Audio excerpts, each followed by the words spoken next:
Jangan lupa subscribe di Smash Gitulah TV. Share juga ke teman-teman semua. Halo badminton lovers, kembali dengan saya Nurul Hamami dan Smash Gitulah TV. Gimana kabarnya semuanya? Mudah-mudahan dalam keadaan sehat walafiat dan juga bisa melaksanakan aktivitas sebagaimana biasanya. Bagi yang sakit, mari sama-sama kita doakan semoga mereka lekas sembuh dan juga kembali nantinya bisa beraktivitas seperti sedia kala. Nah, badminton lovers, setelah pekan lalu tanpa gelar pemain Indonesia di turnamen BWF World Tour Malaysia Open 2025 di Kuala Lumpur, kali ini mereka beranjak ke kota New Delhi untuk mengikuti turnamen India Open 2025. Nah, kita harapkan setidaknya dapat satu gelar di turnamen berhadiah total 950.000 US dollar atau sekitar 15,2 miliar rupiah dengan kategori Super 750.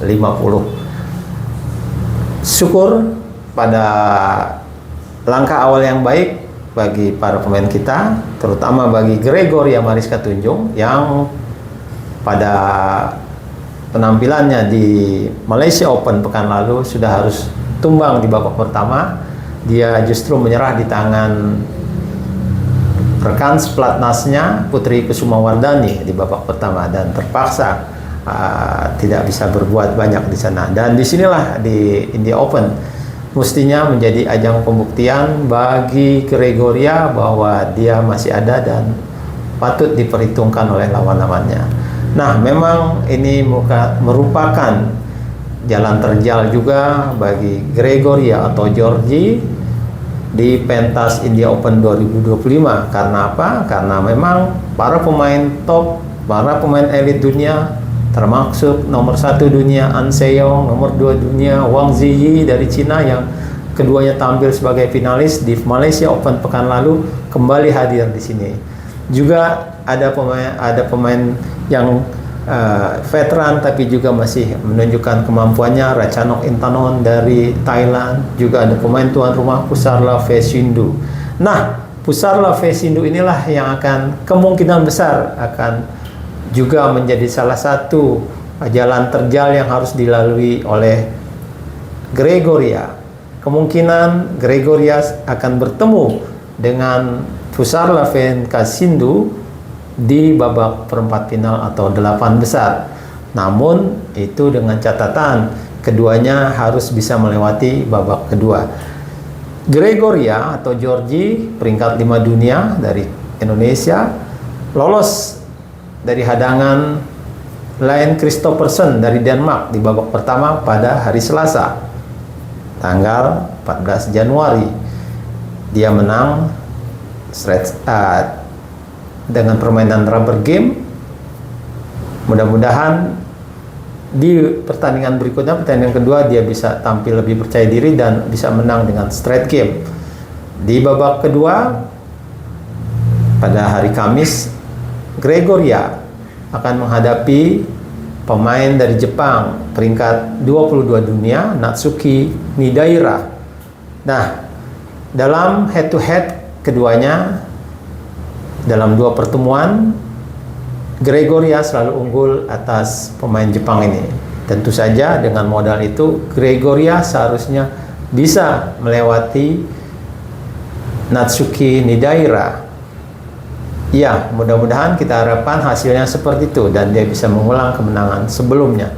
Barulah nanti di perempat final kemungkinan besar Pusarla Pheshindu akan bisa melewati babak kedua untuk maju ke perempat final dan diskenariokan bisa bertemu dengan Gregoria Mariska Tunjung di babak 8 besar tersebut.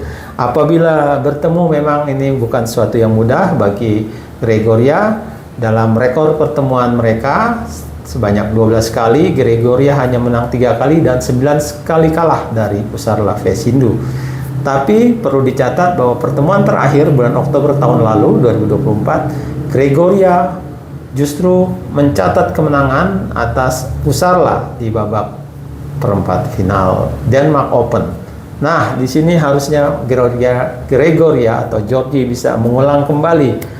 Tentu saja dia sudah bisa mengetahui kelebihan, kelemahan daripada Pusarla. Disitulah dia harus bisa lebih cerdas lagi menerapkan strategi untuk menundukkan pemain tuan rumah tersebut. Tentu saja bukan hal yang mudah karena Pusarla pastilah akan didukung oleh ribuan supporter tuan rumah. Tapi melihat penampilan Gregoria beberapa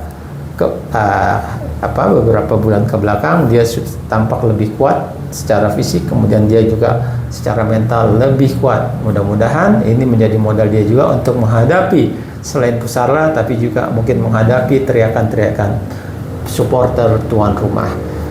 Selain Gregoria yang sudah lolos ke babak kedua adalah debutan di ganda campuran yang baru tampil untuk kali pertama di turnamen internasional, yaitu pasangan Dejan Ferdinandsyah dan Siti Fadia Silva Ramadanti. Mereka pada Rabu ini mengalahkan pasangan dari Denmark, Mads Vestergaard dan Christine Boots dengan angka cukup telak 21-16, 21-14. Nah, ini mudah-mudahan menjadi jalan bagus juga bagi pasangan debutan kita ini untuk lolos ke babak berikutnya. Sebagaimana kita ketahui sebelumnya, Dejan bermain dengan Gloria ketika sebelum dipanggil ke Platnas pada tahun ini, dan Siti Fadia bermain di ganda putri bersama Apriani Rahayu. Nah, saat ini Dejan dipanggil ke Platnas untuk bergabung dan dipasangkan dengan Siti Fadia untuk bermain di ganda campuran. Sayangnya satu lagi debutan di ganda campuran, pasangan Rino Pripaldi dengan Lisa Kusumawati harus tumbang. Di babak pertama India Open ini mereka kalah dari pasangan Malaysia, pasangan veteran dari Malaysia, Goh Sun Huat dan Lai Sepon Jamie. Nah, ini juga pasangan yang baru dipasangkan oleh Platnas PBSI. Sebelumnya Rinov kita tahu bermain atau berpasangan dengan Pita Ningtyas Mantari, dan Lisa Kusumawati berpasangan dengan Rehan Noval Kusharyanto. Nah, sayang sekali mereka gagal, dan kita berharap Dejan dan Siti Fadia bisa melangkah lebih jauh lagi di turnamen ini.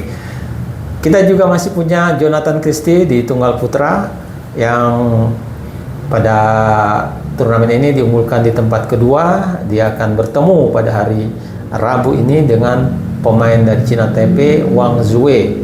Mudah-mudahan ini menjadi langkah bagus juga bagi Jonathan, jangan sampai dia tersandung lagi di babak pertama seperti halnya ketika dia tampil di Malaysia Open pada pekan lalu. Juga bagi di ganda putra, satu-satunya pasangan kita yang tampil, Fajar Alfian, Muhammad Rian Ardianto, mereka harus bisa melakukan pencapaian yang lebih baik daripada pekan lalu di Malaysia Open. Mudah-mudahan kita harapkan Fajar Alfian kali ini minimal mereka bisa melangkah lebih jauh dan paling tidak bisa mencapai babak semifinal. Memang bukan lawan-lawan yang mudah di turnamen ini. Masih ada pemain Malaysia, ganda Malaysia, Aronsia Sohuyi, kemudian juga ada Yang Wei Wang Chang dari Cina, dan juga ada di ganda putra yang lain juga ada juara dari Korea Selatan, Seo Seung Jae dan Kim Won Ho. Nah, di babak pertama mudah-mudahan bisa dilewati pasangan dari Malaysia oleh Rian dan Fajar, yaitu Lim Zhe Jian dan Wong Tien Chi.